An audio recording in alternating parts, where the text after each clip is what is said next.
Өнөөдөр ингээд миний хувьд бол өөрийнхөө маш их хүндэлж явдаг залуу одоо би ч магистра нэг 20 21 мэгтээд ер нь хэлжсэн. Тэгээд миний хувьд бас магистра хамгаалаа явж байхад удирдагч багшаар минь байсан. Анагаах ухааны доктор, дэд профессор Нэмхийг Одонгой гэх одоо юм гайхалтай эмэгтэйг өнөөдөр YouTube-ийнхаа үзэгч залуучууд, бүсгүйчүүд бүгдээрэнд надад танилцуулж байгаад бол сайхан байна. Би түрүүнд Одонгой багшаас өөрийгөө үзэгчд товчхон танилцуулаад одоо ер нь хаана байгаа вэ? Багш юу хийж байгаа вэ? Эхлээд цэлмүүндээ бас нийгмийн эрүүл мэндийн чиглэлийн доктор хамгаалсанд нь маш том баяр хүргэе. Тэгээ энэ баярыг хуваалцаж ингэж чанга тэрж тэр сэтгэлийн сонсох боломж гараагүй ч гэсэн ингээд одоо цахим орчноор уулзж байгаад их баяртай байна. Мэргэжлүүдийнхаа игнэнд одоо ороод ирлээ. Мөр зэрэгцээд ингээ ажиллахад би бол өөртөө чамд ажиллахад их тааламжтай таатай байна. Манай бас нэг юм мундаг чадварлаг ур чадвартай мэргэжлийн ёсцоотой нэг юм хүн энэ салбарт нэгээр нэмэгдэж байгаад би туйлын их баяртай байна. Би одоогоор бол яг ажилласаа чөлөө авсан байна. Анагаахын шинжилгээ ухааны үндэсний сургуульд багшилдаг. Тэгээд ийм дэд профессорын одоо ажилладаг бас л яг нийтийн эрүүл мэндийн салбарт ажиллаж байгаа. Тэгээд ажилласаа чөлөө авчид 3 жил боллоо. Энэ хугацаанд манай гэр бүлийн хүн дэлхийн эрүүл мэндийн байгууллагт одоо мэргэжлэнээр ажиллах гэж энэ Манила дахь оффист нь өргөдөж ирээд одоо энд ажиллаж байна. Миний хувьд эхний 1 жил бол аль болох одоо өөрийгөө хэд их ачаалттай байсан тэрнээсээ ангижрах гэж нэгдүгээрт, хоёрдугаарт бас нэг сурах хүчиг бичиж гэсэн нэг юм хүсэл эрмэлзэл байсан.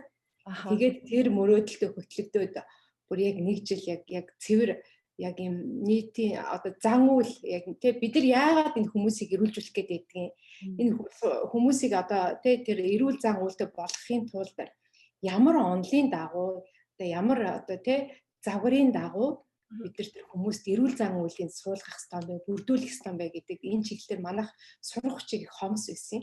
Тэгээ тэр сурах хүчийг бичиж дуусчаад ингээд жоохон амарчаал одоо юу хийдгийм блэ гээл ингээл те байнга ачаалтай байдаг хүн чинь ингээд нэг гоё тайвшраад ирдэг ш. Тэгэхээр нь бас өөрийгөө хөгжүүлэх гэж ингээл икебана хийж сураал эсвэл ингээл одоо өөр йога хийгээл кукинг хийгээл ингээ байжсэн чинь нөгөө цаанаас одоо 2002 оноос хойш юм да. Тэгээ одоогоос нэг 20 жил болчихж ш. Тэрнээс яг миний анхны нөгөө Солонгос улсад сурж байсан сурж бас дараа нь тэндээ ажиллаж байсан институцийнхаа ажил маань ингээ гинт ингээд миний санаанаас ерөөсө гарч ирэхгүй ингээ дахиад ургаад гараад ирсэн байхгүй. Тэгээ ургаад гарч ирэхээр нь за энэ одоо өөрийгөө илүү ойлгохыг хүсэл би ер нь юу хүсэж байгаа юм болоо гэсэн чинь нөгөө яг ингээд нийтийн эрүүл мэндийн боловсрол олгох юм сургалтуудыг хийгээ явж байхад хүмүүсийн гол асуудал юм яг тэр. Тэгээ бид нар мэдээллийг одоо ингээ эмчнэр өгөөд байна шүү дээ. Тухайлбал ингээ артерийн даралт ихсхийг ингээ эмч өгөөл зөвлөөл тэр хүн хянчих хэвээр үсттэй гэл ингээл тэ. Тэгээ тэр чинь иргэн хүний өөрийнх нь одоо юу шүү дээ. Хариуцлагын асуудал шүү дээ. Иргэн өөрөө эндээ ингэж илүү одоо төвлөрч өөрийгөө одоо удирдах ингэж өөрийгөө тэ зохицуулж ингэж амьдралын хэм маягийг суулгах хэрэгтэй шүү дээ гэл ингээл ярьдаг юмсууд байдаг. За зарим нь болохоор яг ямар агуулга байх ёстой юм бэ? Хэн өгөх ёстой ингээл айгүй олон асуудлууд гарч ирдэг байхгүй. Тэгээд нөгөө миний гол хүсчээсэн юм гэвэл манай Монголд яг энэ health literacy буюу эрүүл мэндийн боловсролын энэ зааг асар их байдаг юм байна. Одоо нөгөө бид нарт яриад байдаг шүү дээ. Яг орлогоор нь хүмүүсийг ингээд хэвийн ингээд дистрибьютор хуваагаад үсгэр их ингээд босоо биш жоох юм хэвтэй флатн болчих гэдэг юм шиг тий. Ийм байна. Одоо юу гэдэг орлогын ялгаа асар их байна гэдэг шиг эрүүл мэндийн боловсролын ялгаа бидэрт асар их байгаа. Тэгэхээр яагаад ийм ялгаа ингээд үүсчээд байна гэхээр нөгөө ерөнхий боловсролын сургуулиас нэгсүүлээд сургуулийн өмнөх боловсролоос нэгсүүлээд бид нэр тэр эрүүл зан үйлийг суулгадаг тэр сургалтын агуулга за бидний тэр зан үйлээ хөргөж байгаа тэр хэлбэр тэгээ энэ бүгд нь болохгүй байна гэдгийг ингээл нөгөө Монголд очиж 10 жилийн өмнө одоо яг сургуулаа төгсөж би Монголд очиж тэрнээс хойш бодоод яваад байсан энэ бодлууд маань ингээд бөөгнөрч ирээд заагаад ер нь эмчнэр рүү хандъя. Тэгээ эмчнэртэй дийлэх хамгийн хэцүү шүү дээ. Ер нь манай эмчнэр их смарт, их ухаалаг. Тэгээд ер нь бол их тийм их айлч улсын хүмүүс нь эмчнэртэй дийл хийх, эмчнэртэй зохицож ажиллана гэдэг хэцүү байдаг. Тэгээд нийтийн эрүүл мэндийг эмчнэрт л эхлээд ойлгох хэрэгтэй болоод байгаа байхгүй. Тэгэхийн тулд би ер нь нэг эмчнэрт яаж хүрэх вэ гэж бодож ирсэн. Эмчнэр бол нийтийн эрүүл мэнд бол айгүй амархан айгүй амархан зүгээр иргэн хүн өөрийнх нь хариуцлага ухамсар хилээл өгöd даах хэрэгтэй гэдэг ингэж хялбараар боддог. Тэгэхээр тэр орон зай руу яаж нэвтэрч орох вэ? Эмчнэрт яаж хүрэх вэ гэдэг миний эрэл хайгуул хийжсэн л та. Тэгээд ингээ явж байгаа л NHK тэгэл их үзэн, BBC их үзэн, за их энэ тентхийн мэргэжлийн хурал цуглаанд их очиход дандаа л нөгөө тухайн орны өөрийнх нь үндэс одоо тэр үндэсний одоо яг өөрийнх нь соёл заншил нь юу юм тэрэндээ тулгуурлаж ер нь хамаг агуулгынхаа одоо гол фундамент буюу суурийг нь тавиад тэндээсээ ингэж үргэлжлүүлж дандаа ярьдаг. Тэгэхээр бид нэр ингээл энэ олон ойлголтуудын донд би их ингээл яг ямар ч чиглэл авахаа мэдгүй бас төөрөлдөж явж байгаа. Тэр боломж гарсан дээр ер нь жоохон хугацтай бодож эхлэе гэсэн. Тэгээ ажлаасаа чөлөө авсан юм чи 2 дахь жил нь яг нөгөө онлайн номоо бичсэн. Тэр онлайн номыг яаж хөрөх вэ? Яаж илүү улсуудад орох вэ гэж бодож явж байгаа. Тэр нэг good gut буюу ухаалаг ходоод гэдэг номыг олж авсан. За тэгэхээр тэрэн дээр их сонин штэ. Тэр өөрөө айгүй том төсөл байхгүй дэлхийн. Яа тэгэхээр дэлхийн нөгөө шинжлэх ухаан ингээ хөгжиж явж байгаа л аргайхын шинжлэх ухаан ч хөгжиж явж байгаа хэд хэдэн том когорт судалгааны үр дүнд бид нэр том дэвшилтэд хүрсэн л дээ. За нэгдүгээрт бол хавдар удамшдаг. За тэр удамшдаг хавдрууд дотроо яг ямар хавдрууд удамшдаг юм бэ гэдэг яг генетикийн төвшөнд судлаад гаргаад авчиж байгаа. За тэгээ зүрх судасны яг эрсдлүүд нь юу вэ гэдгийг бас дэлхийн том когорт судалгаануудаас үндэслээд гаргаад ирчихэж байгаа тийм. За тэгээ явжсэн чинь ингээ амьдралын чанар руу илүү өнгөж эхэлж байгаа байхгүй хүмүүс чинь улам л амьдралыг ингээ чанартай байлгах тийм. Ингээ өвдчөөл ингээл дандаа эмнэлгээс им аваад ингээ яваад ах уу гэл ингэж явж байгаа л ер нь бол зан үйлийг яаж өөрчлөх ингээд ийм юм дээр бол яг Канадын одоо тухайн үед их мундаг ус төрч хүн байсан. Канадын эрүүл мэндийн сайд байсан. Лалонде гэдэг хүний чинь том нийтийн эрүүл мэндийг хөгжүүлэх их том суурийг тавьсан хүн шүү дээ. Тэгээ энэ хүн болохоор 70-аад оны сүүлээр нөгөө бидний ярьдаг 4 хүчин зүйл те амьдралын хэв маяг тухайн хүний эрүүл мэндэд яг нь одоо 40% хүртэл нөлөөлж байна. За удамшил бол нэг 20-25%. Орчин гэж байгаа нийгмийн орчин, хүрээлэн буй орчин нэг 20 орчим хувь. За эмнэлгийн чадамж, эмчийн чадамж нөгөө эрүүл мэндийн байгууллагын нь одоо хөгжлийн одоо төвшин бол нэг 15 хүртэл нөлөөлдөг юм байна гэдэг энэ том концепцийг гаргаж ирсэн юм шүү дээ. Тийм. Тэгэл тэр олон концепцуудыг ингээд манай тэр ухаалаг ходоод ном яг ингээд шингээсэн байхгүй юу. Тэр номыг ч бас хайш нэг зүгээр олоод авчихгүй те. Олон ирэл хайвал хийж байгаа. Тэгээ тэр ухаалаг ходоод ном яг энэ олон шинжлэх ухааны заагууд дээр авчид пад гэдэг ингээд нэг хариултыг өгсөн. Тэгээ тэр нь юу вэ гэхээр ясал яг бидний нөгөө тэр 4 хүчин зүйл рүү л яг чиглэсэн. Гэхдээ нөгөө эмчнэрийн илүү манай голноо Монголд байгаа эмчнэрийн манай анагаахын шинжлэх ухааны яг тийм хоосон зай гапыг айгуу сайн ингээд тусгаад өгсөн тийм юм байсан байхгүй. Тэгээд тэрийг орчуулад ингэсэн чинь хүмүүс төрөж өгөх айгуу боломж гараад тэгээд 2 дахь жил нь тэр нэг айгуу олон эрэл хайгуул хийжсэн юм орчуулад ингээд гаргасан. Тийм багш би тэр номыг бодсон. Таны тэгээд энд ингээд ажилтныг төр зүрх консалтинг хийх ажил гараад тэгээд ингээл жоохон мэрэгжлийн ажил руу ороод ингээд явжсэн. Ингээд яг full time энд ажлыг бол боломж байна. Гэтэл дахиад нөгөө Монголдо дахиад нэг юм айгуус л багшийнхаа ажлыг хийчихэр чинь нөгөө оюутнуудтайгаа холилдоод чинь эсвэл нөгөө нийгмийн идэвхтэй хүн чинь Монголд очихороо нөгөө аав ээж ах дүүгээ ажил амьдралыг зохицуулсан найз нөхдөдөө ингээд бүх асуудалд нь орчдөг шүү дээ. Монголд ч заагүй болчихдөг шүү дээ. Тэгээ дахиад тэгчгээр би дахиад ийм бүтээл гарахгүй байх вэ гэд ингээд гэр бүлийнхэнтэйгээ зөвлөж байгаад ер нь дахиад зөвхөн нэг ийм консалтинг те яг шаардлагатай үедээ ажилладаг ийм консалтинг ажилтайгаа байгаа дахиад ер нь бүтээл гаргая гэж явж байгаад тэгээд нөгөө яг Янсад олон жил яг өөрийнхөө ажиллаж байсан эрүүл мэндийг дэмжих институт гэж байсан миний ажиллаж байсан. Тэгээд тэр ажил дээр хийжсэн нөгөө яг л когорт судалгааны үр дүнгуудээс бид нэр ингээ аваад хэрэгэлсэн. Одоо яг шинжлэх ухаанд ингээд хамгийн чухал байгаа юу вэ гэдгийг тэгэхэд 2007 онд тэр одоо хуучин солонгосын ерөнхийлөгч байсан. Одоо тэгтээ ерөнхийлөгчдийн түүхэн их онцгүй байгаад байгаа болохоор би тэрийг ярих гэхээр их санаа зовоод байна л да. Бас л Имян Баг гэдэг хүн чинь солонгосын дарга байсан байхгүй. Тэгэхдээ нөгөө шинжлэх ухааны эрдэмтдийнх нь илүү хүсэл тэмүүлэл юу байсан бэ гэхээр тэртээ дэлхийн ингээд маш олон өвчнийг үүсдэг эрсдэл хүчин зүйлийг судалсан. Тэгээд дээрэс нь хүний геномын human одоо маш том геномын судалгаа дэлхийн нийтээр хийсэн. За одоо тэгээд microbiome гэдэг одоо маш том төсөл явж байгаа байхгүй. Human Gut Project энэ project бол ингээд бас ингээд яг хүмүүсийн эрүүл мэндийн гол эрсдлүүдийг ингээд судлаад гаргаад ирчихин. Тэгэхээр бид нэр бол ерөөсөө вакцин солилцоо.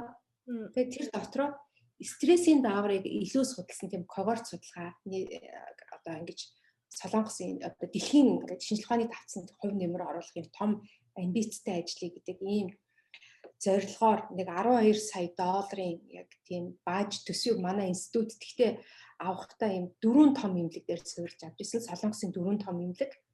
Тэгээд тэн дээр нь болохоор тархалт хариуцсан, нутришн буюу шим тэжээл хариуцсан, тэгээд вакцин солилцоо хариуцсан.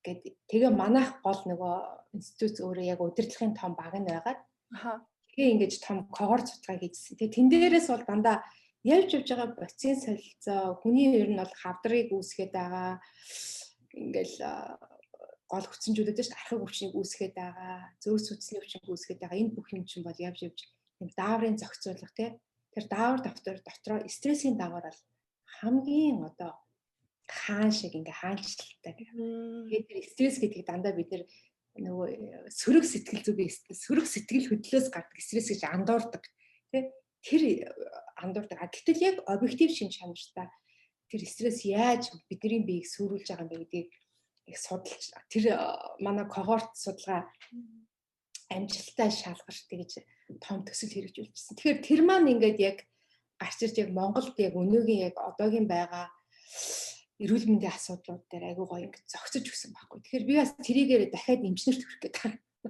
Тэгэхээр нөгөө эхлээд бид нар нөгөө target population одоо гэдэг шиг те миний яг зорж хүрэх гэсэн хүмүүс бол дандаа л эмчнэр энийг ойлгомоор байгаад. Тэгэхээр эмчнэр маань эрүүл мэндийн салбар эмч гэдгийн цаана би яагаад хэлээд ихээр ер нь бол эрүүл мэндийн салбар ингээд нийтээр нийтийн эрүүл мэндийг айгүй зөв хүлээгээд авчих юм бол 3 сая хүн амтаа тэгээд манай эрүүл мэндийн салбарын дэд бүтэц те өрхийн эмнэлэгтэй, дүүргийн эмнэлэгтэй, 3-р лавлгаа шатны эмнэлэгтэй ингээд дэд бүтц айгүй сайн.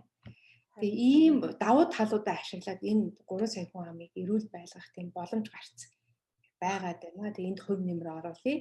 Халаад тусал нэмэр гэдгийг ажиллаад. Нэг иймэрхүү л ажлыг хийгээд байж байна. Тэгээ түрүү нөгөө энэ яриагаа дуусгах болохоор дараагийн асуудал жоохон өөр тийш халзаачих вэ гэд би жоохон юм асуухаар зогсооц шүү уучлаарай. Гүү зүгээр. Тэгээ хараа багшаа яг л хэлж байгаа юмнуудтай би бас 100% санал нийлж байна л да. Бас эмчээж гэсэндээ доктороо хамгаалж хахад яг л түрүүний хэлжсэнээр те зөвхөн бас нөө эрүүл мэндийн тусламж үйлчилгээгээс хамаарат ч юм уу яг генетикээс ч юм уу хамаарат ах биш яг нийгмийн бусад хүчин зүйлүүдтэйгээ холбоотойгоор бидний эрүүл байх нь тодорхойлогдоод байна гэд те яг тэр чиглэлээр бас илүү сонирхдаг миний хувьд. Тэгээд бас багшийн түрүүн дурдсан ном байсан ухаалаг ходоод номыг ч гэсэндээ би Японд байхдаа тэр чин бараг юу лээ хизээлээ өнгөрсөн жил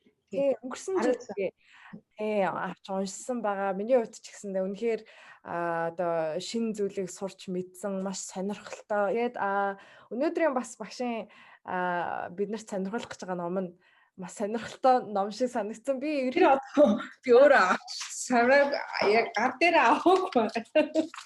Тийм үү. Би лоргл байл ингээд бүр ирээлжсэн. Багш энэ номыг бас яагаад бичсэн талаар ч гэсэндээ саяны ярианаас тань илүү ойлголоо л да. Ерөнхийдөө ер нь л багшийн хийж байгаа бүх зүйлүүд нь ерөнхийдөө яг нэг зүйл рүү чиглээд айгу гой бүтээлүүд бас гаргаж байгаа юм байна. Нэг амар статистикуудыг харахад зүрх хөвдөдөг. Одоо архаг өвчлөлөөрөө тий ингээд дэлхийгээр ирэмблэгдэж агсаахтаар ингээд дандаа л нэг 100 одоо хэдэн орноос тий дэлхийн эрүүл мэндийн байгууллагт ингээд данс бүртгэлтэй байгаа 190-д орноос дандаа л нэг 150-аас хойш ч юм уу. Дандаа хоошож агсаад байгаа байхгүй юу? Урд нь манайх тэгсэн мөртлөө яг ингээд бодлого гаргаад одоо ингээд те ингээд юмд ингээд төвлөрөөд ингээд үнэхээр ач холбогдол өгöd байвал бас үр дүн хүрч байгаа. Энэ дээр болохоор нөгөө эхнэрийн эрүүл мэндийг мянган сорилтын хүрээнд их сайн бодлогоор дэмжсэний ачаар одоо 90 оноос хойш одоо 20 жил 30 жилийн хугацаанд бол эхнэрийн эндэгдлийг маш сайн бууруулж чадсан шүү дээ. Тусламж үйлчлэгээ ингээд нэлээд бууруулсан. Тэгээ ингээд дандаа л ингээд хоошигдал ирэмлээлээдэг хавдраар ингээд дандаа 100 үдэд тий ингээд нөгөө тоонуудыг би ингээд хараад уншаад байдаг нэгдүгээр. Хоёрдугаар саяхан бас нөгөө төрөөс баримтлах эрүүл мэндийн талаарх тий эрүүл мэндийн талаарх төрөөс баримтлах бодлогын одоо үнэлгээ хийсэн байл да 18 онд. Тэгэхээр тэр үнэлгээн дээр ингээд бас хөндлөнгийн үнэлгээ хийлгсэн чинь сүүлийн 10 жилд бол өвчлөл ингээд нэлээд өссөн юм статистик харагдаад байгаа байхгүй. Энэ бол бүхэл өвчтөд одоо 10 жил гэдэг чинь бас харьцангуй богино хугацаа шүү дээ. Уг нь бол архаг өвчлөлт бол тэр одоогийн ковидтай харьцуулах юм бол тэр нууц үе эднэр нь бол их сонио өвөрмөц байдлаар явдаг тий. Тэгээд эрсдэл хүчин зүйлүүдийг хүн өөрөө ингээд юу ячаар болцохоор айгүй хурдан ирээс сэрэгдэг юм сонин физиологийн онцлогтой холбоотой ялангуяа тэр архаг өвчний тархар зүүн хөдөлгөл зүй их өвөрмөц явдаг л та. Гэтэл манад ерөөсөө ингэж нөгөө буурах юм байхгүй. Тэгсэн мөртлөө хүмүүс ингээл одоо чи хараараа Монгол эрүүл зүйлэх клубүүд асар их болцсон. Тэ? Ингээл хүн болгон л эрүүл хоол, хүмүүс эрүүл амьдралын хэв маяг ингээл бүгд тийшээ хазаач байна. Тэг ингээ хараад байхаар тэд нар ингээ дандаа эсвэл ингээ турах гэсэн зорилготой босоод байгаа. Эсвэл бүтээгдэхүүнээ борлуулах гэсэн. Тэгээд ийм босоод ингээ community ингээ яваад байгаа хгүй хамт олон тэ.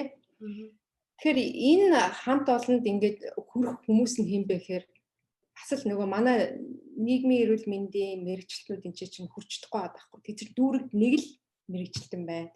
Өрхийн эмнэлэгт нэг байна гэдэг ингээд ботхоор тоон хувьд ч гэсэн яагаад ч хүрч чадахгүй. Тэгэхээр энэ олон статистикийн энэ асуудлуудыг тэгээ одоо зүгээр хараад байх юм уу? Одоо ингээд сая ингээд 2017 онд 19 онд хийсэн одоо хоёр том судалгаач нэг нь шинэ хоол шим төжээлийн судалгаа Монгол хүний те 5 дугаар судалгаа хоолны 5 дугаар судалгаа. За нөгөөх нь болохоор ял степ судалгаа.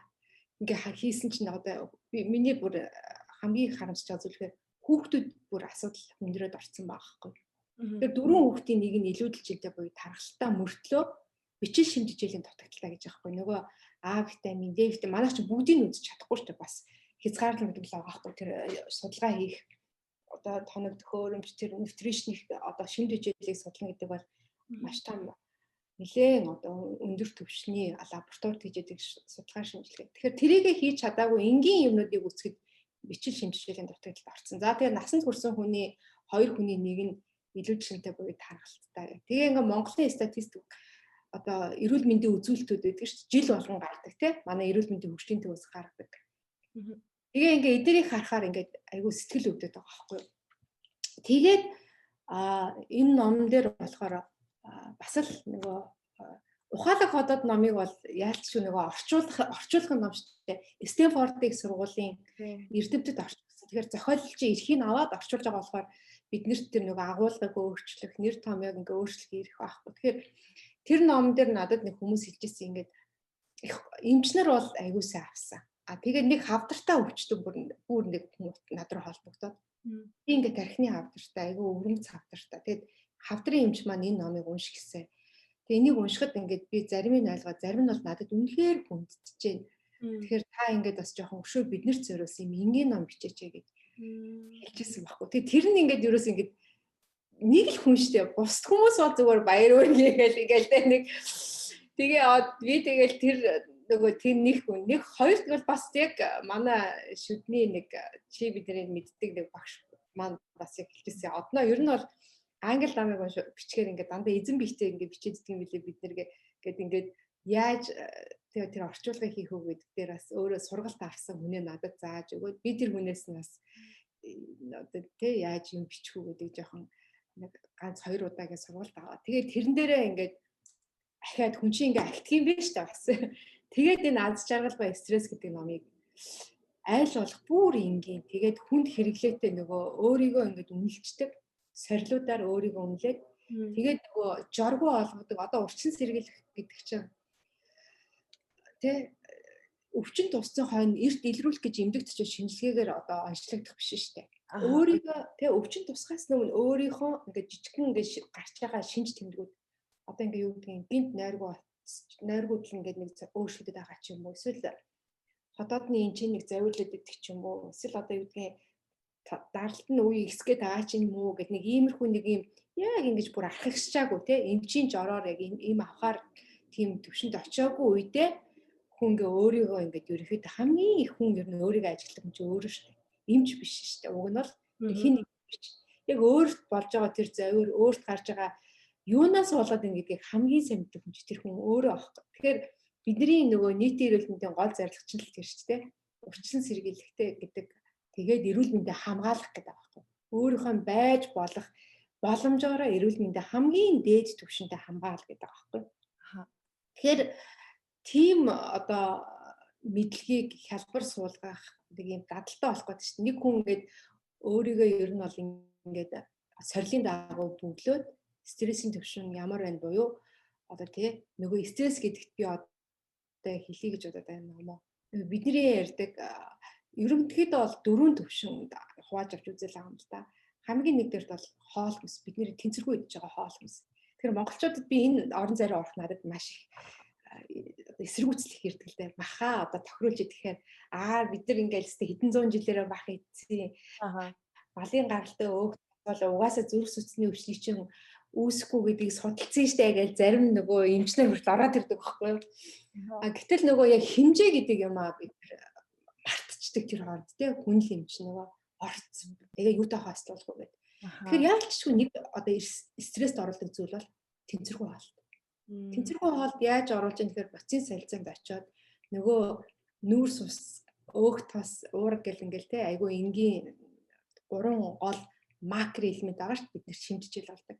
Тэгэхээр тэдний задралчин буруу явагдах юм бол очиод өөрний дээд булчирхаагаас ялгардаг нөгөө адреналиныг чочроогоод идэх юм байна л. Тэр нэг адреналин зочхоор нөгөө ууралж бухимдсан стресс биш. Зүгээр өөрийн мэдлгүй дуртай хоолоо идэж байгаа хүн стресст ордог байхгүй. Нэг гой дуртай хоолоод байгаа идэт байгаа юм шиг тий. За нэг тэгж байна. Хоёр тэгвэл хит өлсөх юм уу хит бас хит их идэх ийм хоолтой холбоотой юм даа. За дараагийн нэг зүйл бас хүмүүс их гайхаад байдгийг. Тэ ингээл бидний бие ингээл зүг зүгээр байж хахад ингээл бидний амьдралд одоо ингээд ууж байгаа юм өөрөө заримдаа эмийн боцоод хүртэл нэг стресст оруулаад байдаг. Химийн янз бүрийн боцоод зарим хүнд бүр ингээд юу гэдэг чинь жоохон л тос түрэхэд харшил өгчдөг штэ. Тэ тэр харшил чинь өөрөө очиод дахиад нөгөө яадгүй дархлын нөгөө одоо би дархлын эсэж хоорондоо ярьдаг хилтэй гэдэг тэр эсүүдэрээ дамжаад бас дахиад стрессийг ингээд өгдөг. Стрессийг эсгчээд идэг. Тэгэхээр үүнд болохоор бүх төрлийн бидний нөгөө зохихгүй химийн нэглүүд орж байгаа байхгүй юу? За тэгэхээр агаарын бохирдол хүртэл орж байгаа. За дараа нь ингээд сахарын хэмжээ.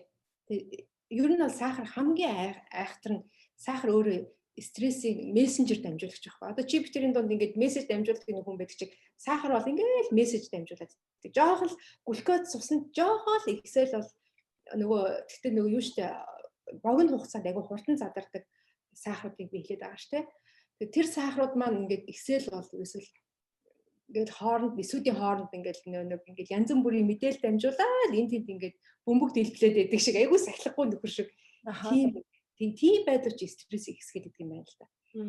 Тэгэхээр энийг бид нэр ерөөсөө мэддэггүй. Тэгэхээр энэ стресс гэдэг маань нөгөө боцын солилцоон дотор байдаг нөгөө кортизол даавар байхгүй. Тэгэхээр кортизол даавар нэгэнт ингээд одоо юу гэдэг бидний хяналтаас гараад ирэхээр хавдар үүсгэх гол нөгөө эрсдэл боллоо. Тэгэхээр дархлын эсүүдийг бүгднийг яадаг замбрааг байдалд оруулчихдаг байна. Тэгэхээр кортизол даавар ихсээд ирэхээр хүний боцын солилцооны бусад даавруудын үйл ажиллагаа нь бас дарангуулаад бас эвдээд идэг. Бамбайн даавар одоо тэгэл нойр болчих бүх дааврууд нөлөөлнө гэх сайн. Тэгээ энэний эсрэг аягүй сайн бид нар чинь ингээд тий ингээл биднийг ингэж нөгөө илүү ирч хүчтэй ад жаргалтай байлгадаг нөгөө даавар чи ялгардаг байхгүй нөгөө дофамин чи ялгарна эндорфин чи ялгарна штэ. Тэд нар чи үлддэг байхгүй ингээ хоорондоо тэмцэл.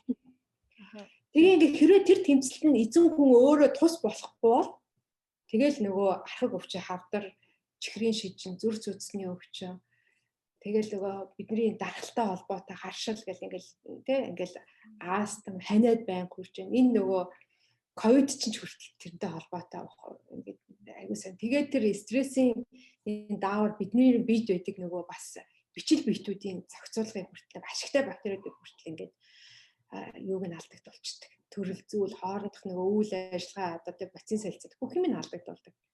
Одоо стресс гэдэг юмыг нөгөө бид нэр сонсхолоор шууд 100% ингээд сөрөг зүйл гэж ойлгох нь хөдлөл те эмошнтой холбоотой шүү те хөдлөлтэй. Тэгэхээр одоо юу гэдэг стресс гэдэг нь бас эерэг тал байх боломжтой юу? Тийм. Юу бол сөрөг бол юм авчрахгүйгээр одоо юу гэдэг бас байх ёстой зүйл гэж авчихгүй. Юу тийш та би сая яг нөгөө стрессийг нэлээд судлаад ингээл явж байхад Харвардын сая бизнес сургуулийн стрессийн хөтөлбөрийг нэг манай Монголд одоо Харвардын бизнес сургуулийн хөтөлбөр орж байгаа юм байна л да. Бүр онлайн сургалт багцаараа. Тэн дотор яг юм байгууллагын хамт олон одоо менежер CEO нарт стрессгүй амьдрах тийм амьдралын хэм маягийн заасан нэг тийм юу модуль гэдэг юм байна л да. Тэгээ тэрийг намайг орчуулсныг энэ үг хэлхийн зүг байна уу нэг хянаад өгч гэдэг холбогдсон юм. Тэгсэн чинь тэрэн дээр ч гэсэн ярьж байгаа. Бусад үед ч гэсэн ярьж байгаа. Ялангуяа энэ сэтгэл хөдлөлтөй холбоотой субъектив шин чанартай стресс бол хүнийг хурцлж өгдөг. Дараагийн нөгөө ажлынхаа ард гарах гэсэн тэр юуг нь одоо хүсэл тэмүүллийн ирж хүчийг ингээд тэр адреналин чи өөрөө ихсээд ирэхээр тэр угаасаа симпатик мэдрэлийн чинь ингээд идэвч штэ хурдан хөдлөн хурдан сэтгэн логик сэтгэлгээ чи ихсэн иймэрхүү байдлаар тэр стресс өөрөө бол субъектив шинжилгээ стресс бол хүнд бас яах нь зөв одоо хэрэглэх юм бол тэр чинь бас эерэг үр дүн өгнө. Тэгээд тэрэн тэгтээ ингээ удаж болохгүй тэр стрессийн даавраа буулгах сурах хэрэгтэй. Тэгээд нөгөө амар ачаалтай байжгаад ингээд юмаа дуусчихаар яг тэр үед стрессийн даавар ингээд дуусаад дофамин ялгараад байгаа нөгөө мотивац өгдөг, урам өгдөг.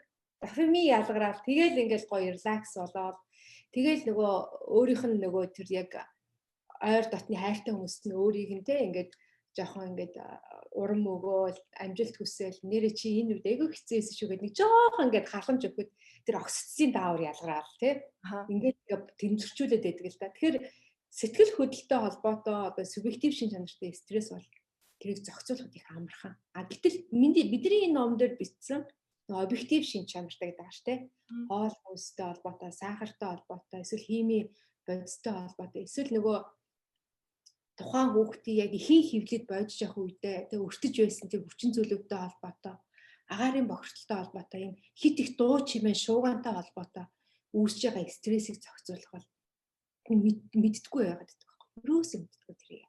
Тэр чинь ингээд чимээгүй хүн ингээд бие нэгэ цаана ингээ муутгаад. Тэгэхээр тэрийгээ болохоор бид нөгөө ятарч байна. Заримдаа нөгөө юу гэдгийг нойргуудаад байна. Эсвэл сайн унтах хэрэгтэй байна. Гэл ингээл эсвэл нэмлэх твтэй. Би бүр манай нэг ангаах одоо хамт ажилладаг хүнээч дуртах наашин бүр ингээ бидний үеийн л одоо хүн ядраад нэмлэх твтлээ гэл ингээл дандаа тэгдэг гэсэн байна. Би тэгээд энэ ч нөгөө нэг үр ашиггүй эмнэлэг твтэлтийг нэмэгдүүлээд шүү дээ. Гэт ийм усууд хүртэл ингээд одоо ийм жоргуу урчин сэргэлэг ангаах ухааны одоо тэг бид нар шиг ийм талбарт ажилладаг усууд яг ингээд ном болгоод агуулгыг ингээд хүнд гар дээр нөгч болдго юм байна. Энэ өөрөө эрүүл мэндийг дэмжих интервенц юм байна гэдгийг л ойлгуулах гал ингээд евро харсан л та. Одоо энэ номыг ол хүн аваад өөрийнхөө стрессийг үнэлээд энэ дээр асуумж байгаа. Асуумж нь хэр их байх уу тэгэхээр? Асуумж нь сая хэвлийн хуудасаа харсан чинь асуумж нь их жоохон. Гэхдээ жоохон ч бас биш ээ. Энэ нэг системтэй яг тэрийг яг систем яг үнэлэх ёстой шүү дээ. Тэгээ ингээ харсан чинь асуумж нь хэвлийн хуудсан дээр харахаар ингээд номын ийм хоёр нүур за ихэр чинь 4 нүур буюу 2 хуудас болно. Тэгээ тэр нөгөө жижигхэн ном учраас айгу тийм амархан. Мэдээж яриг нөгөө хүн өөрөө бие дааж эрүүл мэндэ боловсруулаад одоо дээшүүлэх гэж байгаа бие дааж байгаа учраас тийм айхтар тийм юу өгөхгүй. Тэгээ энэ асуумж зориулсан сорилыг бэлтгэхэд бол би болохоор энэ А4-ийн цаасан дээр ингээд бэлтгэсэн болохоор сонир байна. Тэгээд энэ бүлгэлч гэсэн тэгээ энгийн ийм аль болох ойлгомжтой байх ёстой ч гэсэн нөгөө яг системтэй үнэлэх ёстой учраас энэ дээр бол нэг яг ингээд бүглэх юм бол тухайн хүнээс 10 минут шаарддаг юм билээ. Би энийг нөгөө анхны уншигчдаараа хэд уншуулж бүглүүлж үтсэн. Тэгээд ер нь бол яг энэ зөвлөмжүүдийг бас 4-5 жилийн өмнөөс хүмүүст ингээд хилээд идэг байсан баг. Тэгээ манай эргэн тойрныхан яг би энэ жил имлэгтэй хүч нөгөө яг тэр жороор чи яваад магад гэл те. Тэгэхээр нөгөө яагаад энэ юунуудд чинь ингээд юу аптекууд ч юм уу эмийн сангуудад энэ жоргоо олгодог эмийн бодис шимт хичээлийн бодис яагаад дэлгүүрт зүгээр ингээд тэг байж байгаа шимт хичээлийн бодисуд байдаг юм бэ амин дэмүүд байдаг юм бэ энийг зохистой зөв хэрэгэл сурах хэрэгтэй байхгүй. Тэгэхээр тэрэн дээр ингээд угаасаа манай нийтийн эрүүл мэндийг дэмжихийн салбар нэлээд ингэж төрж ороод нөгөө уламжлалт ангаахын эмчтэйгээ нэгдээд хоол зүүчтэйгээ нэгдээд өрхийн эмчтэй нэгдээд ингээд айгуу гоё нэвтрүүлгүүд хийдэг болсон шүү бусад орнуудад тий одоо ийм хоолныг ингэж хийж идээд үнэхээр ийм гарахгүй бол аптекаас ийм юм аваад уугаараач гэдэг юм эмийн сангаас ийм нэмэлт амин дэмийг уугаад тэдэн сар уугаад ингээд үзээрэй ийм хөдөлгөөгээрээ ингээд бүх жорыг нөгөөд идэг байхгүй. Тэгэхээр биднэрт одоо яг тийм үе шат руу явахгүй л энэ хүмүүс маань эмнэлэг ирэл хийлэх эмнэлгийг зорьсон урсгал зогсохгүй л байна л та. Тийм ер нь яг нөө multidisciplinary гэж яриад байгаа шүү дээ. Мөн яг хамтын салбар хоорондын хамтын ажиллагааны илүү цаашаага дараагийн шат руу орохгүй бас болохгүй бах тийм. Тэгээд багшаа ингэж ойлгох нь зөв. Одоо төрөний ном болохоор орчуулгын ном бол биш. Энэ бол орчуулгын ном биш тийм. Тэр өөртөө бичсэн. Тэгээд сая яг тантай Zoom дээр уулзахаа өмнө хальт харлаа л да. Тэгээд яг энэ ном дээр хамтдаа ажилласан хоёр хүнийхээ талаараас та товчхон танилцсан. Одоо ер нь ингээд танилцуулгын ингээд та гурвуулынгийнх нь ингээд товч намтраг байхгүй юу? Айгу гоё ингээд энгийн байдлаар схемчлээд гаргаад ирсэн. Тэгээд миний хувьд бол хараад вау ямар гоё хүмүүс нийлж байгаа гаргасан ном бэ л гэж бодлоо л да. Тэгээд яаж хамтдаа баг бодлоо. Тэгээд яаж гурлаа хамтарч энэ бүтээлийг гаргасан бэ? Тэр талаараа жоохон хуваалцаач. Тийм би бага бүрдүүлэх гэж мэдээж яриг судалгаа хийсэн. Энэ санаагаа хүнтэй хуваалцах хэрэгтэй штэ. Ингээд яа тэгэхээр нийтийн эрүүл мэндийг цэлгүүнээ чи одоо сурсан учраас анзаарч нэг зүйл байгаа бол миний хувьд юу гэхээр нийтийн эрүүл мэнд айгүй олон салбар руу ингэж ордог. Одоо агаарын бохирдлыг ярих гэхээр бид нэр ингээл те химиг илүү мэдэх шаардлагатай болно. Одоо тухайлбал хоол хүнсийг ярих болохоор ингээл яалтчгүй ингээл хоолны технологи руу орох болдог. Энэ эрсдэл хүчин зүйлүүдээ ярих болгонд л тухайн салбар руу ороод идэх байхгүй. Тэгээ ялангуяа одоо юу гэдгийг микробиолог, биолог, хүний эс биолог руу хүртэл орно. Тэгэл ингээл айгүй олон энэ одоо чи хүртэл хэлээ шүд рүү орж байгаа, хавдар руу орж байгаа ингээл ингээл те. Халдварт өвчин рүү хүртэл ингээл ороод айгүй олон юм руу ороод шүү бид нэ. Тэгэхээр нөгөө би энэ бүгдийг ганцаараа хийнэ гэдэг бол надад хязгаарлагдмал те. Энэ бол хязгаарлагдвал. Тэгэхээр надад миний зөв одоо яг энэ санааг ингээ ойлгоод нэг төвшөнд ойлгох. Нэгдүгээр хоёрт гэвэл бас нэлээд дэлхийн дайнд одоо дэлхийн шинжлэх ухааны хөгжлийг ингээ мэдэрдэг те мэддэг судалдаг тэр дотроо байдаг хүмүүс чинь яг гол нөгөө яг ямар мэдээлэл өнөөдөр яг шинжлэх ухаанд яг хамгийн гол топ сэдв байна. Тэр яг энэ мэдээлэл өнөөдөр Монгол хүнд очивол яаж очих уу гэдгийг бас бодолцох тийм бага хайсан. Тэгээд баг дотор бол манай анагаахны доктор Сэвжтмаа гэдэг байгаа. Герман улсад бол доктор хамгаалсан. Одоо өөрөө яг ингээд түүхэн унших юм бол яг л энэ дааврууд дээр нэлээд ажиллаж байсан хүн одоо Мартин Лютерийн их сургуулийн багш идэг. Яг генетикч хүн байхгүй, генетик судлаач, удам зүй судлаач юм хүн. Тэгэхээр энэ хүн бол энэ манай Сэвжтмаагийн одоо бусдад ярьдаг лекц над жаргалын даавруудыг ярьдаг ш. Нөгөө дофамин, окситоцин яаж стрессийн эсрэг нөгөө тэр кортизолыг буулгахад ашиглах вэ гэдгийг ярьдаг хүн байхгүй. Тэгэхээр физиологийн яг энэ ангаах ухаан ялангуяа тарих судлал өөрөө айгүй юм чухал судал болчиход байгаа. Айгүй сонирхолтой. Тэгэхээр энийг яаж юм яг амьдрал дээр амьдралын хэм маяг дээр зан үйл дээр ингэж буулгах вэ гэдэг дээр нэлээ юу ажиллаж байгаа юм. За ундрмаагийн хувьд болохоор яг Австрали улсад эмч өөрөө надтай хамт сулхан сургуульд хамт ажиллаж байсан багш. Би тэгээ ундрмаатай яагаад сонгосон гэхээр ундрмаа өөрөө бүр юм төрөлхийн хоол их дуртай. Айгуу сонио. Хүүхэд ээж нэг сайн хоол хийдэг. Тэгээ Монгол хоол хийдэг. Би тэгээд чи Монгол хоолны технологиг шинжилээч. Хүмүүс тийм гоё шин технологи те шин тижээлтэй. Тэгсэн мэтлээ Монгол байгаа орц ийм зүйлүүдийг ингээд шин тижээл зөв одоо зохистой тэнцвэртэй хоол болгох юм. Меню орцуудыг зохиогооч гэдэг их холбогддгийн битэр. Тэгээд ундрмаа тэгээд дандаа өөрөө хийж байгаа юм ярьдаг байсан байхгүй надад. Тэгээд ингэсэн чинь ундрмаа болохоор ингэж байгаа. Бас яг хоол шин тижэл ер нь явж яг антиоксидант гэдэг энэ бодис өөрөө стрессийн одоо тэр бидний нөгөө зохицуулж чадахгүй байгаа тэр объектив шин чанартай стрессийн дааврыг уулгахад айгүй оройтой байгаа. Үүрэг орол өндөртэй. За тэр ялангуяа хавдар за тэгээл дархлын одоо эмчлэхэд хэцүү эмчлэгээгүй байгаа хүмүүсийн үед бол антиоксидантуудыг тэгээ хоол хүнсийг тэнцвэртэй ирүүлэх нь өөрөө иргэд юм болж байгаа байхгүй. Тэгэхээр яг энэ дээр ундрмаа өөрөө яг антиоксидантуудыг аягүй сайн судалдаг юм. Тэгээ Монгол байгаа антиоксидантууд юу байна?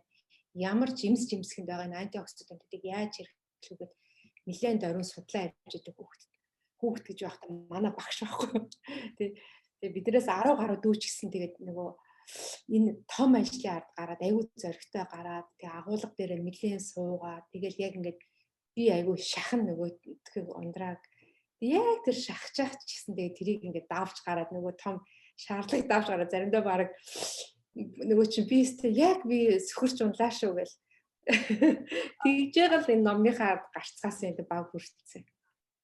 Харин би бол зөв харчаад хурдхан шиг Японд л номын хин нэгэнд дамжуулаад уншихын сал гэж бодоод байна. Оши ном нь ер нь хэдэн бүлэгтэй вэ? Ном 2 бүлэгтэй. Тэгээ 2 бүлэгтэй. Нэг нь бол тэр ер нь бол объектив шин чанартай стресс гэж юу юм? Тэр стрессийг яаж одоо тэ өөрт үнэлэх юм? Ер нь бид очихоор яаж сүрүүлээд байдгийг тэрийг аль болох юм уран зохиол тэгээд үлгэр домогтой холбож их ярьж их тайлбарлаж байгаа. Тухайлбал тийм их уншиган бол их сонирхолтой уншигчд бүр гэдэг эхний авсан уншигчд бүр яаж тэгэж тэр стрессийн тийм хэцүү дааврыг тэгэж очиж тэр Ана Каренинагийн тийм сонгодог уран зохиолтой холбож тайлбарласан юм бэ гэр тэгээд тийсэн. За хоёрдугаар бүлэг нь бол угаасаа ерөөсөө л яг хоол бол өөрөө юм штэ. Бүхэл нөгөө хоол гэдэг зөвхөн бидний иддэг манайхан нөгөө макро элементүүдийг боддог. Гэтэл микро шин тижэл чинь нөгөө бидний өвс, ургамал, эмийн бодис, эмд ордог бүхэл юм байгаа байхгүй тий. Эмийн бодисыг одоо яг байглаас гаргаж авдаг бүхэл бодисд микро элемент болдог. Тэрийг хаанаас авах вэ? Яаж зохицуулах вэ гэдгийг зааж өгсөн. Тэгээ ардталтаа нэг хоолны зэстэй. Тий. Тэгвэл өмнөх ном шиг бас өмнөх ном ч гэсэн ардталтаа бас нэг хэдэн юунууд байсан шүү дээ хүмүүс. Тэр болохоор яг уу манад яагаад ингэж тийм хоолны зэстэй би авсан бэ гэхээр Монголд нөгөө ингэдэг л дээ. Зан үйлийн онолоор бол хүн амын 3% ер нь бол эхний ээлжинд юм шинэ инновацийг зүйлийг хүлээж авдаг. Тэрийг нь бий болгох тийм эдийн засгийн, орлогын тийм боломжууд нь байж байгаа байхгүй 3%. Тэгээ ингээд ер нь бол хэсэг хугацааны дараа тэр нь бол эрт үеийн хэрэглэгчид буюу нэг 16% хүртэлтэй яддаг. Тэднэр хэрэглээд тэгээд ирэхээр дараа нь яг үндэсний яг одоо инновац чи яг үндэсний бүтээгдэхүүн болоод бусдад одоо тэр хүмүүс чи өөрсдөө дахиад зохиодог байхгүй одоо хоол одоо ингээд хараад та хуушуурыг эртэл ингээд манайхаа яаж эрүүл хуушур ийх үү борцгийг хүртэл ингээд айгуу гоё те тарахта борцгийг яаж ийх вэ гэл ингээд ийм сошиал өөрөө биднэрт ийм боломж олгочод байгаа байхгүй энийг ингээд цааш нь дэлгэрүүлэх. Тэгэхээр ингээд тийм хувьд нь байгаа хүмүүс л хүрэх зорилготой юм. Тэгэхээр энэ дээр юу хэлээд юм бэ? Нөгөө хоол зүүч эсвэл нөгөө эрүүл клубт ажилладаг улсууд эсвэл ингээд гэртээ дандаа юм хийж яадаг ингээд те улсуудад ингээд энэ бэлэн юм хөгжүүлээд тэр чинь хөгжүүлчихдэг байна. Тэгэд кефиртэй тараг гэхэд л одоо тэр кефирийн дотор байгаа ашигтай бактери хүний биед ямар хэрэгтэй байдгийг мэдсэн ч одоо хүмүүс ингээд ашигтай бактери гэж жоохон ярьдаг болоод шүү дээ. Уг нь бол манай хүүхдийн эмчнэр ярьдаг л та олон жилийн өмнөөс ярьж ирсэн. Энэ нөгөө манай хичээл номд ч гэсэн ордог. Гэхдээ энийг нөгөө яг ингэж хүргэлцээний нотлохоо болох тэрийг нөгөө бэлэн бүтээгдэхүүнээс биш те яг ногооноос яаж авах юм. Одоо тухайлбал чи сонссон л багтаа нөгөө Харвардын судлаачид манай монгол хүмүүс сүүг задлагдаг тий энзим байхгүй гэж судалсан шүү дээ. Аюулгүй. Тэгсэн мөртлөө бид нэр ямар их сүүн бүтээгдэхүүн хэрэглээд байгаа юм бэлээ тий. Тэгээ эргээд ингээд түүх рүүгээ харахад бид нар өөрөөсөө сүг дангаар нуудахгүй байхгүй. Манай тийм ард юм. Нөгөө сүг дандаа боловсруулж хэрэглэдэг гэсэн. Нөгөө хамгийн их сүүний одоо лактоз гэдэг тэр тий байдаг юу чинь шар сүн юм байна л да. Тэрийг нь дандаа ингэж шар сүгийг ингэж шүүж авч агаад тэгээ яадаг лээ бяцлаг, эзги, аарц гэдэг ааруул гэдэг дандаа нөгөө илүү ашигтай бактерийн дандаа ингэ эслэг ингэж улам ингэж гоё өсгөлөөд тэгээ хэрэглэдэг гэсэн байхгүй. Тэгэхээр тэр шар сүг уухаар нөгөө гүйлэгдэж шүү. Тэгээ цөс цэвэрлж ингэ заримдаа бас тэгэхээр нөө ийм юмнуудаа бид нэр ингээд шинжлэх ухааны үндслэлтэй ингээд түгээх хэрэгтэй л. Тэгээд ирэхээр нөгөө ихтгэл үнэмшлийн заавараар зан үйлийн онолд бол ихтгэл үнэмшийн health live модель айгүй чухал шүү. Тэгээд нэг ихтгэл үнэмш рүү н орцсон тохиолдолд тэр хүн нөгөө дараагийн үр удамтай ингээд удамшаа авчдаг байхгүй. Манай ээж ингэж хэрэглэжсэн болохоор би одоо яг ингэж байгаа гэдэг ингээд эрүүл зан үйл тогтох гэж ингэдэг шүү. Тэгэхээр нөгөө яг энэ дээр ярихад эрүүл зан үйлийг тогтоох гэж Финланд би хийсэн гоё загвар байдаг шүү дээ. Финландд нөгөө North Carolina гэдэг мужтай дөнгөж 70-аад оны үед яг манайх шиг ийм зүр сүнсний өвчтөрөд нэгт дэлхийд нэгт ордог. За манай шиг энэ хоол хүнсний бүтцэн тийм амьдралын юм аяг нь ижил тархалт ихтэй тийм байсан. Тэгээд тэнтэй пуска гэдэг одоо миний одоо тэр хүн дээр уул нь тойрж аваад хүмүүс уулзчаад байдаг. Би хурал дээр очиороо пуска кайж явж байгаа уулзч чаддгүй. Тэгээд пуска гэдэг хүн анх яг тэр нэг мужид жижигхэн мужид энэ төслийг хэрэгжүүлсэн байсан байхгүй. Ерөөсөө хүмүүсийн зан үйлийг өөрчлөхийн тулд яах нь яг энэ community дотор хамт олон дотор хорооны хөрш дотроо ер нь эхлэе. Тэгээд хөршийн одоо яг тэр жижигхэн дэлгүүрт дотор зарах бүтээгдэхүүнээс нь эхлэе. Тарьж байгаа ногоо одоо хүнсний ногоог пестицидгүй эрүүл мэндэд дэмцэн ийм бүтээгдэхүүн гаргахыг яг л энэ юунда дэмжиж гэдэг ингээд ийм төсөл хэрэгжүүлээ. Тэгээд тэр төсөл нь үр дүнд одоо Финланд улс ямар болж байна. Тэгээ хүүхдүүд нь бүр нэг ингээд хамт улс үндэстэн өөр нэг юм нэгдээд орчхоор ингээд дараагийн чаленж, дараагийн сорилтуудад давж туулаад Финланд өндөр боловсролын салбар нь бүр улам хөгжөд. Тэгэхээр энэ юу хэлгээд юм гэхээр нөгөө эрүүл зан үйлийг бий болчихоор нөгөө хүүхдүүдийн тархины хөгжил, биеийн хөгжил ингээд ингээд дамжаад тэр ингээд 1-2 жилийн дотор хийдэг зүйл биш. Яг нөгөө үр удмаараа ээж минь өгсөн ийм эрүүл зан үйл ингээд дамжаад ингээд үр дүн ингээд 20-30 жилийн дараа гардаг. Тэгээ одоо пускагоо бол одоо энэ том гавьяагаараа ингээл байнга ингээл ярьж яадаг, танилцуулга хийж яадаг. Дэлхийн өнөөдөр тэр North Carolina-д хэрэгжсэн тэр төслийг тэгэхээр хэрэгжүүлэхийг ингээд copy paste шиг л одоо ингээл хуулбарлаж улс орон болгон өөр тэр хуулбарладаг. Тийм үнэхээр шүү. Одоо яг бас нэг юм жишээ байж бид нэртэй ярихад нөгөө дох 80-ад оны үед дохын хэрэг ингээд бүр дох чи яг л энэ өнөөдрийн цар тах шиг хэмжээнд очсон шүү дээ. Гэтэл дохоо ингээд урчин сэргийлэхийн тулд яалаа нөгөө дох хоор өвчсөн одоо олонний танил хүмүүс дохоос урчин сэргийлэх аргуудыг заасан шүү дээ. Тэ медичнс яалаа одоо бэлгэвч хэрэглэх бэлгийн одоо хавталд орохдоо аюулгүй байх хэвээр эсвэл зөв тариур нэг хар тамхины хэрэглээд дагаад ингэж өсөж байгааг хэлээд ингэсэн чинь үр дагаварт нь дохыг ингээ бууруулахыг явжсэн чинь үр дагаварт нь хар тамхины хэрэглээдсэн давхар буурсан ийм туршлагууд байдаг дам нөлөө тэрийг бид нар заримдаа butterfly effect гэж ярин зөндөө юмуд ярьдаг тэгэж ярьдаг. Тэг ингээ улс орон болгон тэр туршлагаас нь үндэслээд ингээд юмнуудыг хэрэгжүүлээд байгаа байхгүй. Тэр Лондонд ч гэсэн Лондонгийн олимпийн үеэр Лондон ч тархалж явах хэсэд гэдэг манай систем нь эрүүл мэндийн систем нь манай өрхийн эрүүл мэндийн системтэй ижилхэн явдаг шүү дээ тэгээд нөгөө тархалтыг бууруулахын тулд Лондон ингээ олимпиадад бэлдээд бүжгийн клубүүдийг ингээд булан болгон дээр бүжгийн клубүүдийг гудамжны стритч бүжгэлж болно ингээ хүмүүсийг бүжиглэхийг дэмжижсэн шүү. Тэгээ ингээл айгүй олон хөдөлгөөнүүд тэгээ яг Лондонгийн олимпийн нээлтээр нөгөө орон орны бүжиг хийдэг шүү дээ. Тэгж нөгөө хүмүүсийг ингэж хөдөлгөөнд ингэж тэрийг бид нар фестивал эффект гэж эрүүл мэндийн зан үйл ярьдаг.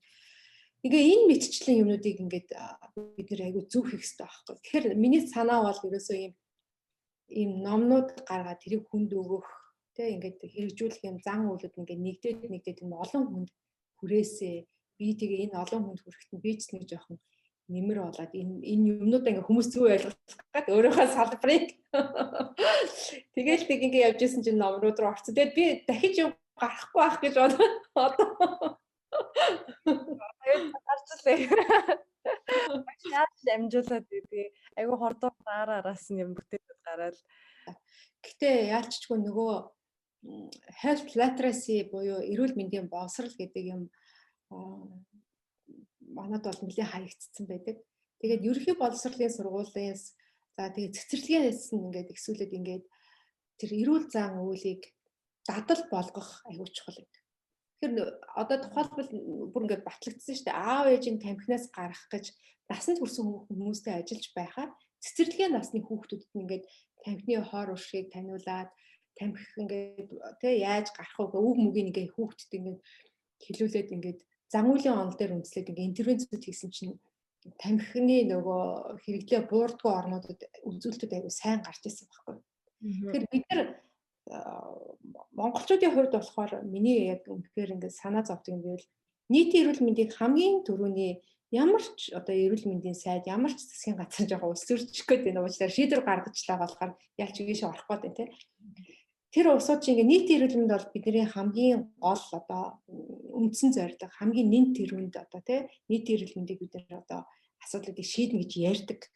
А тэгсэн мөртлөө нөгөө яг юм онол загвар дээр тулгуурлаж ингэж үйл ажиллагаа төлөвлөхгүй байгаа байхгүй. Тухайлбал ингээд өнөөдөр ч харалтаа бүгд ингээд ковидын үед ингээд хүмүүст тийм маска зүү гараа угаа гэж ингэж байгаа зүйлийг health belief моделээр эрүүл мэндийн ихтгэл үнэмшлийн загвараар явдаг байхгүй. Тэр загварт байдаг бүрдэл хэсгүүд нь байдаг. Одоо зүгээр нэг жишээ бүрдлийн л яриалаа. Тийч дөрвөн бүрдэл за зарим нь хэржүүлэхэд бол ингээд үе шаттай юм. Нэг бүрдлийн л яриа. Тухайлбал зайгаа авах гэдэг дээр хүмүүс яагаад зайгаа авахгүй нэ гэдэг дээр. Тэгэхээр яг ийм зүйлүүдийг шинэ юм эрүүл мэндийн дадлыг бий болгохын тулд кампанит ажлын хэлбэрээр хийдэг байхгүй. За кампанит ажил гэхээр бүгдээрээ бодолтой энэ юу вэ? Нөгөө одоо тухайлбал бид нар сонгуультай холбоод бодчих юм бол хүмүүс аягүй сайн ойлгочих. Сонгуулийн үед яадаг вүлээ? Сонгуулийн кампанит ажлууд нөгөө нэр дэвшигч зураг наагаал, танилцуулга тараагаал, өргөн фронтоор ирээдүйн очиж юмаа сурталчилдаг тийм. Яг ийм байдлаар явах хэрэгтэй байхгүй юу? Ковид үеч яг зайгаа байр, маска зүү ямар эрсдэл яах вэ гэдгийг яг ийм байдлаар ингээд явах байдал ингээ алаг цог яваал нэг Америкийг дагаал, нэг бүтлгүүцсэн орныг дагаал тий. Би анх бүр дөнгөж түрүү жилийн 1 сард 21 сард маска зүүгсэн чинь манай нэг эмч штэ. Яхара маск зүү, Европ маск зүүхгүйгээд байхад чи юу юм мэддэг юм уу гэдэг. Тий. Нэг иймэрхүү байдлаар шиг. Тэгэхээр нөгөө эн чинь тэр хүн би нэг илүүтэй мэдээд байгаа юм биш штэ нөгөө зан үйл нийтийн эрүүл мэнд рүү яаж интервенц хийх үү гэдэг нэг онлайн мэддэг нөгөө тэр дэлхийн олон туршлагуудыг мэддэг учраас л тэрийг яриад байна шүү дээ. Тэгэхээр тэр бүгдийг ингээд одоо сошиалаар дандаа ингээл хилээд авах цаашаа юм тий. А зүгээр энэ чамааг ягалангуяа нөгөө нийтийн эрүүл мэндийн мэрэгчлээ учраас ингээд надад санал солилцохыг тааламжтай юм л да. Тэгэхээр бидний ерөөсөө юм тэр ингээд нийтийн эрүүл мэндийг одоо яг үнэхээр дэлгэрүүлээ энэ чиглэлийн интервенц хий гэж бодож байгаа бидний онлынхан дагуу. Аюу зөв төлөвлөх хэрэгтэй. Тэгвэл Монголд бол нөөц байгаа, боломж байгаа. Яа тэгэхээр манайх ингээ ажиллахаар бид нар хөршийн холбоо, community лидерүүдийнхээ үгийг тэ инфлюенсер гэж одоо сүлүүд яриад байна тэ зүгээр одоо нийтэд ойлгуулахтаа тийм бусууд их даадаг. Тэгээ ер нь бол яг хөө мэдээж яриг ингээ хараад хад манад тохирох загварууд дээр бол хэд хэдэн юм эрүүл мэндийн зан үйлийн өөрчлөлт дадал болгох загваруудыг хэд хэдэн загварууд бас харагдаал ажиглагдаал байгаа. Тэгээд тэрнэр бид нэр тэгтээ хийж интервенц хийж үзэх хэрэгтэй. Тэгээд үндсэн интервенцийн үр дүнгийг тооцох хэрэгтэй. Тэгээд бусад хувьд бол тэгэл мэдээж яриг тэр эдийн засаг нэг ингэсэн байсан шүү сая нийгмийн одоо улс орны хөгжлийг заавал эдийн засаг дотоодын нийт бүтээгдэхүүнээр үнэлэхгүйгээр тий эрүүл мэндийн үзүүлэлтүүдийг нэлээд оруулалт төлхөө оруулсан гэсэн шүү дээ. Тэгэхээр тийм ингээ индикаторууд хүртэл ингээ гараад ирсэн байгаа байхгүй. Тэгэхээр бид нэр заавал ингээд очиж ийм гоё боломжтой шүү дээ. Манайх өвөрмөц байна. Хүн ам их бага байна. Боломж их байна. Тэгэхээр энэ бүгдийг ашиглаад ингээд ямар интервенц хийх гэдэг дээр дахиад сууж хармаар л юм санагдав. Харин энэ ч гэсэндээ сая одонгоо гişс нэг дурдаад заавал насанд хүрсэн хойно нь биш хүнийг яг бага наснаас нь залуу бүр тэр одоо ерхий боловсролын сургуулиас нь нөө өмнөхөөс нь ч нөө тэ ихсүүлээд яг бид нар гоё интервенцүүдээс хүрэх юм бол илүү бас илүү л өөр өгөөчтэй байх ах л та. Би энэ чинь Японд ирчээд анх айгу маш энгийн одоо их ингээл эрүүл мэнд улс орны эрүүл мэнд гэж бодглохлоор ягаад чи манх ингээл яг доктортой ирж байхдаа ингээл амар том айгу хүн дээр бодно те ингээл айгу хүн дээр бодно тэгсэн чи ингээд хүүхдээ яг ингээл эдний цэцэрлэгт өгөөл сургууль өгөөд хүүе ийм амархан бүр Япончууд ийм амархан байдлаар Япон эрүүл хүнээ ингэж багаас нь бэлддэг юм байна. Багаас нь ингээд одоо багшин яриад байгаа нөө health literacy гэл те. Боловсрал эрүүл мэндийн боловсролын бүр ингээд өөрөө хүүхд төрдөөсөө би эрүүл мэндийн боловсрал авж ийн гэж мэдэхгүй ээж аав нь ч нэг тэр за энэ хүн ирээдүйд за энэ бараг Япон улсын тэ эрүүл мэндийн тогтолцоонд нөлөөлж ийн гэдгийг хүн бараг анзаард юм уугүй юу гэмээр маш энгийн шаардлагууд дунд ингээд яваад байгаа байхгүй юу. Тэгээ тэр нь юу юм гэсэн чинь одоо хүүхдүүд нь яах ёстой гэд мэдээж дасгал хөдөлгөөний бүр ингээд цаанаас нь шаардангуудаа өөрийнх нь хувь хүүхдээ өөрийнх нь амьдралын хэв маягийг яаж бүрдүүлж яах гэсэн чинь за баруун талын карманд чинь яг нөгөө нэг гарын альчуур зүүн талд салфетик за тэгээд хүн болгон өөр ингэсэн юм усны сав авч явна мэдчихсэн бүр ингээд амар энгийн олгож штэ сургуулийнх нь өөрийг хариуцлах нь өөрөө давхар нөө эрүүл мэнд цаашаа эрүүл амьдралын хэв маяг гэдэгт айгүй том үүрэг рол гүйцэтгэдэг байна л та. Тэгээд багш бас түрүүн ярианда зөндөл дурдлаа л да. Ер нь яг бусад яг нийгмийн хүчин зүйлүүдийг бид нар тооцох хэрэгтэй гэж. Тий харин яг өнө цэлмүний яг сая хэлжсэн юм дээр тэр 18 онд бичсэн сурах чиг дээр болохоор яг сургууль ерөнхий боловсролын сургуулийн эрүүл мэндийн хөтөлбөр ямар ах вэ гэдэг дээр бүр бүтэн нэг бүлэг Японд ямар байдгийг, Америкт ямар байдгийг, нөгөө Финланд яад ингээд бүр эрэл хайгуул хийж байгаа тэр агуулгуудыг олж аваад би бичиж хүмүүст өгчээсэн байхгүй. Тэгэл одоо тэр юуг бол яг манай сургуулийн номын сан хэрэгэлдэг. Манай бүрэлдэхүүн сургуулиуд номын сан хүүхдүүд оюутнууд хичээлээ ингээд аваад явж байдаг. Тэгэхээр эн чинь нөгөө зөвхөн цөөхөн бидний ажил биш болчиход байгаа зү тэ ингээд бүр тэрэл нөө тийм утгаараа л ер нь нийгмийн эрүүл мэнд гэдэг чинь нэг нийгэм тэр чигээрээ л хөдлөх ёстой, community хөдлөх ёстой, эрүүл мэндийн салбарын ч тэр иргэд өөрсдөө ч тэр яг Монголд наад зах нь ээж нар ч юм уу, аав нар ч юм уу яг хэр стресстэй, хэр нөө дарамттай нийгмээс ирж байгаа дарамттай амьдарч байгаа байлээ гээл тэ. Тэгээ бодоод үзэхлээр ёстой л энэ нөө Японых шиг японочууд чинь улсынхаа одоо 20 50 ч гэнэ үү те 20 30 ч гэнэ ер нь ингээд алсын зорилгоо тодорхойлохдоо бүх салбарын мэрэгжилтнүүдийг аюул сайн хамарч чаддаг нөө олон талт яг гаргаж ирч чадаалах шиг байна. Тэгээд манайх ямар ч зэн тий би тэгээд бас бодоолаа за ямар ч гэсэн өөрөө Монголд байхгүй ч гэсэндээ багштай ажиллах багш бол ингээл ном гаргаад айгу мундаг. Би болохоор тэгээд ямар ч гэсэн ингээд тодорхой хэмжээгээр бас audience байгаа учраас тэр хүмүүстэй тодорхой хэмжээгээр бас яг боловсролын олгоод өөрөө ч гэсэндээ нэг тэр чиглэлээрээ юм хийх сонирхолтой байгаа. Яг нийт эрүүл мэндийн салбарт орж ирээд ингээд доктор хамгаалсан бүр маш их олзуурхдаг шүү дээ. Ингээд олон танигдаад ингээд залуучуудыг манлайлаад тэдний дуу хоолой ингээд тэд нар чинь ингээд ямар нэгэн бас өөрсдөө илэрхийлэх сонирхолтой байна. Гэтэл тэдэрт өөрийнх нь дуу хоолой хүргэж нөлөөлнө гэдэг чинь хэр оргийн хүнд тохиолдож одоо хэр оргийн хийх ажил биш л дээ. Тэг ингээд би бол цэлмүнийг бол маш боловсралтай гэдгийг мэднэ, нэг ёс зүйтэйг нь би мэднэ. Тэгээ яг энэ нийт эрүүл мэндийн чиглэлээр ингээд доктор хамгаалц бүр олзуурхаад ингээд манай салбарын бараг good ambassador гэдэг шиг тийм ингээд энэ салбарт болж байгаа юмдыг ингээд бусдад түгээж өгвөл олонд хүрэх ийм боломж байгаа. Баярлалаа. Тэр боломжийг ашиглаад чийж тэрийг ингээд гоё юм нэвтрүүлэг ингээд ярилцлага хийгээд аваад би бас их л олзуурч. Баярлалаа шаа. Ер нь нийгмийн эрүүл мэнд гэж яг ямар ирээдүйтэй салбарын ер нь нийгмийн эрүүл мэндийн мэрэгжилтэн болно гэхлээр ирээдүйд би яг юу Монголд ер нь тэгэл айгүй олон залуучууд над руу тэгж бичдэг байхгүй юу. Эсвэл ингээд таныг харахаар айгүй гоё юм шиг тэгсэн мөртлөө ингээд за яг Монголд сургуульд нь сураад эсвэл ээж аавынхаа үгийг сонсох ямар ч ирээдүггүй баг ингээд юу хийх нь тодорхойгүй байгаад байна гэл ер нь тиймэрхүү комент айгүй хийрдэг. Тэгээд Монголд бас тийм яг энэ ажлын байрны яг ийм тодорхойлолтын дээр яг юу хийх үү? Тэгээд тэр хүний үүрэг оройлгын хувьд тодорхой зааж өгвөл манай хэсэгтээ сайжраад яваа бид нэр цааш улам сайжрах ах гэж боддог шүү дээ. Тухайлбал тэр одоо танаа Японд байгаа Yakult гэдэг нэг юм жижигхэн ундаа нэг сүү шиг уу байдаг тийм. Тэрийг чинь анх 30 онд тэр Японы нэг хүн нээсэн шүү дээ. Ашигтай бактери ургуулад хоолны шингэцэн байхгүй нөгөө хоолоо яаж шингээх юм мэдгүй усуу жоохон тийм асуудалтай байсан байл. Тэгээд зүгээр л нэг юм сүүгээ жоохон эсгээл ингээл жоохон тэр их юунд хийсэн чинь инновац болоо тэр нь үйлдвэр болоод одоо дэлхийн хэдэн орнд салбартай юм тий ашигтай бактери яг ингээд бий болоод ингээд яатсан. Тэгээд тэрийг чинь түгээх нийтийн эрүүл мэндийн хүмүүсийн оролцоо аягүй их байсан байхгүй.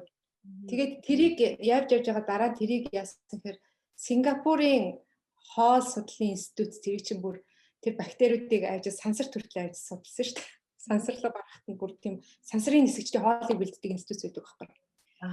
Тэгэхээр энэ бүгд юм чи нөгөө нийтийн эрүүл мэндийн мэргэжлүүдийн оролцоо. Манай нийтийн эрүүл мэндийн мэргэжлийн гол нэг юм нь бол яг дундын одоо маш орон зай, дундын одоо жуушлагч байна гэдэг нэг чиг үүргэлтэй. Мэдээ яг хит хитэн чиг үүрэгтэйчсэн дундын одоо холбоогч хийх гэдэг. Тухайлбал анагаахын одоо манай юу гэдэг нэг мундаг профессорын зохиосон хоолны ч юм уу эмчилгээний жорыг яг хүнсний бүтээгдэхүүн үйлдвэр дээр ч юм уу эсвэл одоо юу гэдэг нийгэмд амьдралын маяг болгоход яаж хэрэгжүүлэх үү гэдэг дандаа манай нийт эрүүл мэндийн мэргэжлүүдийн оролцоо маш их байдаг байхгүй. Тэгвэл одоо манайд чи үйлдвэрлэж байгаа сүү хувьцаат компани сүү, Апогийн одоо тараг сүүнд яаж тэр ашигтай бактериудыг бий болгох вэ? Одоо сүүлийн үеийн юу гэдгийг тэр сүүний тарагны ингээд шашгнуудыг харах юм бол ямар бактериуд байгаагийг бас бичдэг болцсон тий. Сахар их биш би нэг удаа баахан хүнсний үйлдвэрүүдийг дуудаж авчирж байгаа. Та нар сахараа 70 сахар их байдаг шүү гэсэн чинь талах чихэр компанид ажилладаг нэг залуу бол та хэвээ яагаад энэ бүх хүмүүсийг ингээ хамруулад бүх үйлдвэрийг хамруулад бид нар ингээ ийм үе шаттайгаар ингээ бүтээгдэхүүнд орох сахарын хэмжээг бууруулж байгаа штэ гэдэг тэр залуу. Тэгээ бүр ингээ шуураад ороод ирж байгаа байхгүй. Тэгэхээр эндээс чи нөгөө хинд хэрэгтэй мэдээлэл очиж जैन тэгэхээр манай яг иргэн хүн ам тий яг энэ сахар гэдэг чинь ийм юм бүү эднийх ингээ багсгаад байгаа юм байна шүү шошгыг харах юм байна гэдэг юм уу мэдээж хэрэг туршлагатай хүмүүс бол тэр нэг асуудал биш эрүүл мэндэ байнга тортож авдаг асуудал биш гэтэл өөдөр яах вэ эрүүл мэндэ яаж тортох вэ гэдгээ мэдэхгүй байгаа хүнд бол айгүй тийм бас тий том ололт болоо явчихж байгаа. Тэгэхээр бидний бас нэг юм түгээх сувг гэж байдаг л да. Мэдээлэл түгээх сувг гэдэг мэдээж их сургуулийн багшаар оюутнуудаа заана, мэргэжлүүдэд заана.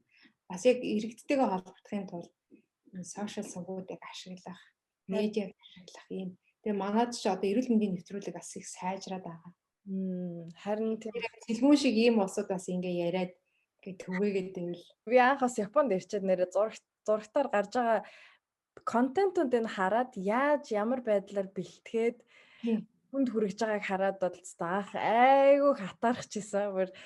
Ийм зурагтаар нэм гараад хаар чинь баг Японы амар айхтар өндөр бодловсрал эзэмшээгүй ч гэсэндээ зүгээр 10 жилээ төгссөн ч байна уу бакалавра дууссан хүмүүс хүртэл мэдээлэл айгүй гоё хүртээмжтэй аваад яг нөгөө тэгш байдал нь айгүй гоё ингээд бүрдсэн. Тэг би яг анх ирчээд Монголд хизээ зурагтаар ингэж ийм гоё юм шинжлэх ухаан ч ийм гоё. Манайд одоохондоо гэж бүрдэг байна. Би сая нэг дэлхийн эрүүл мэндийн байгууллагын хүмүүстэй нэг Монголд байхдаа нэг зайн сургалтын нэг онлайн материал бэлтгэх нэг төсөл төр намайг орооч гээд өмнөх дарга нь одоогийн дарга нь биш өмнөх одоо манай Монголд дэлхийн эрүүл мэндийн байгууллагын суурин төлөөлөгч манай сургууль дээр ирчээд тэгээд төсөл бичгээд тэгээд бичээхэд найруулагч байх хэвээр. Тэг би нөгөө тухайд найруулагчаа ингээ хайгаа яваад гэсэн чинь найруулагчаа ингээд зөв хүн олох хэрэгтэй юм байна л да. Яа тэгэхээр найруулагч байх хэрэгтэй. Нэгт хоёр төр нөгөө контентын ингээд бүр ингээд бичгэрүүдийг биччихэдэг юм хүн бүр тий ингээд бүх ингээ А Б-г үгийг бичдэг хүртэл хүн байх хэрэгтэй. Ингээд маш олон детальтай байж чанартай ингээд контент гардаг. Тэгэхээр яг л одоо үгүй киноноос илүү юм чинь тий уур чадвар шаарддаг, мэрэгжлийн уур чадвар шаарддаг наа. Тэрүүсэл нэг юм кино шиг юм хийж гэн гэж бодож багаа бүрдүүлж тэгээдсэн байхгүй юу. Тэгээд бид нөгөө тэрийг нь бид нар хэлгээр хүмүүс хүлээж авахгүй. Тэгээд гадны нэг юм зөвлөхийг авчирж байгаа тэр зөвлөхөөр ингэж яаж эрүүл мэндийн контентыг бүрдүү одоо тий бүтээх юм бэ гэдэг дээр хэлжсэн баггүй. Найруулагч гэж их юм байх юм. За тэгээд тэр одоо операторууд нь яаж ажиллах юм гэл бүр яг тай заслал нь яах ингээд тийм өгнүүдийг чи хэлүүлчихсэн. Тэгэхээр бас тэр нөгөө хөгжинтэй юм хийгээл ахаараа хөгжтэй. Тэгээ гадны сайн контентуудаас суралцсан. За би ерөөдөө ингээд яриагаа дуусгая гэж бодож байна. Тэгээд одонгоо агштай маш их баярлалаа. Маш олон залуучуудад эмэгтэйчүүдэд ер нь биднэрт яг үнэхээр шинжлэх ухаанчтай нотлохонд суурилсан мэдээллүүдийг энгийн байдлаар хүргэлээ. Тэгээд бүгдээр бас номын сонирхож байгаа бол би энэ видеон дээр оруулчихна. Тэгээд линкээр бас боломжтой бол багшаас би линкийг аваад доор description дээр бас оруулъя. Тэгээд таныг ярьж хахад баахан юм тэмдэглэгээ авлаа шүү. За яасан гоё. Баярлалаа. Маш их Тэгээд за багштай бас тэгж жагаад бас нэгэн өөр бүтээлэр ч юм уу, өөр сэдвийн хүрээнд ч юм уу ярих бах гэж бодож जैन. Тэгээд баярлалаа агшаа. Тэг өдрийг баярлалаа. Амжилт хүсье. Эрүүл энхийг хүсье.